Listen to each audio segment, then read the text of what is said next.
मिरजेत प्रभाग 7 अपक्ष उमेदवाराला स्वतःचं मत न पडल्याचा दावा. हायकोर्टात प्रशासनाच्या विरोधात केस दाखल करणार उमेदवार विनायक भोसले.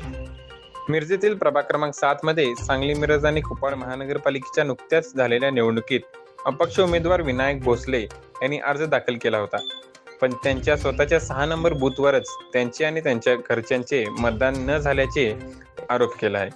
तर मी हायकोर्टात प्रशासनाच्या विरोधात केस दाखल करणार आहे, असा इशारा उमेदवार विनायक भोसले यांनी दिला आहे. नमस्कार.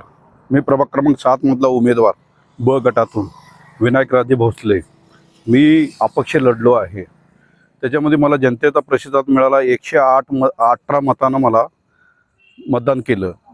त्याच्यानंतर मला माझी शंका आली की वार्ड क्रमांक 7 मधील खोली नंबर 6 तिथं मी उमेदवार सकाळी 7:30 वाजता मतदान करणार असताना ते मतदानाचं उमेदवाराचं माझं स्वतःचं झालेलं नाही. इतर भागात परिस्थिती बघितली तर तीच होती. आणि जे चिन्ह होते सरकारनं जे छापून दिलेले त्याच्यामध्ये माझं चिन्ह दिसत नव्हतं. त्याच्यासाठी मी आता हायकोर्टामध्ये केस दाखल करणार आहे की शासनाच्या विरोध की त्यांनी माझी फसवणूक केली आहे, मानसिक त्रास दिला आहे, त्याची नुकसान भरपाई दावा दाखल करणार आणि फेर मतदान होण्यासाठी मी कोर्टात दाखल करून मी माझा न्याय मान्य करून मी परत एकदा इलेक्शनला उभारणार आहे. एवढीच माझी नम्र विनंती. प्रभाग क्रमांक 7 मधील माझ्या केंद्रावर मी मतदान करायला जात असताना माझ्या घरचा परिवार घेऊन मी, माझी बायको, माझे आई वडील, भाऊ मतदान करायला गेल्यानंतर टोटल 5 मतदान आमचे तिथं बटन दाबले गेले.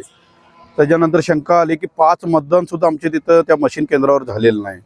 त्या मशीन फॉल्टी असल्यामुळं मी कोल्हापूर हायकोर्टामध्ये न्यायाधीशावर माझा पूर्णपणे विश्वास आहे.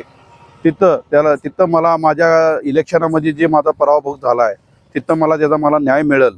आणि मला जे माझ्या भागामधले प्रतिसाद लोकांनी दिले त्यांनी सुद्धा मला येऊन भेटून सांगितले की दादा तुमचं चिन्ह दिसत नाही आणि तुमचं मतदानचं बटनसुद्धा दाबलं की होत नाही मतदान. हे मला सगळ्या मतदारांनी सांगितलं.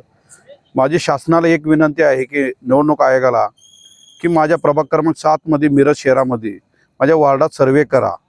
माझं मतदान याची तुम्हाला सांगेल त्या पद्धतीने मला न्याय मिळण्यासाठी परत एकदा माझं मतदान प्रभाग क्रमांक 7 मध्ये व्हावे हीच माझी नम्र विनंती.